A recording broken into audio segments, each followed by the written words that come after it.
ya bwana ameweza kuzungumza vingi akisema ya kwamba mimi na bibi Zuchu tuko sawa, na pia napenda kuchukua nafasi hii ya kuweza kuomba msamaha kwa kila kitu ambacho nilichoweza kumtendea kwa namna moja ama nyingine, kwa sababu kuna vingi ambavyo vimeweza kutokea katika maisha yake. Mimi ndio sababu kubwa, ila ifike kipindi kila mtu aweze kutambua namna ambavyo ninavyoumia kwa vile ambavyo kwa yale ambayo yaliyoweza kutokea.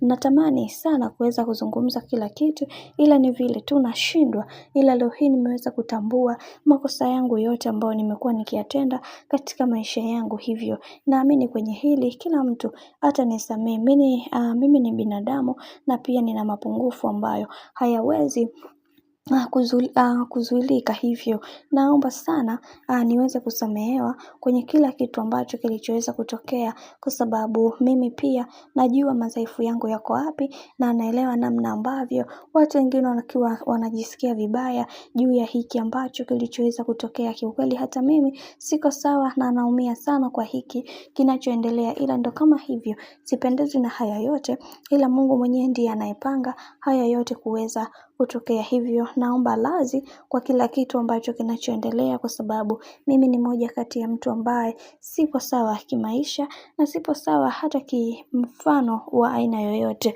Kiukweli naomba mnisamehe kwenye kila jambo ambalo nimekuwa nikilitenda katika maisha yangu. Sijakamilika mimi, nina watu ambao wananitegemea katika maisha yangu, na pia hivyo naomba sana muweze kunisamehe. Sasa kwa hiki ambacho alichoweza kukizungumza dada yetu kipenzi Ali ya kwa Zuchu, sijui kama ameweza kudhamiria au ameomba tu msamaha wa juu ili na yeye aonekane kama ameomba msamaha au la. Ila kiukweli hili jambo linaumiza sana na linasikitisha, lakini wacha tuone mwisho haya yote itakuwaje, maana kila mtu anatamani sana kuweza kuona maisha ya bibi Zuchu yakibadilika kadri siku zinavyozidi.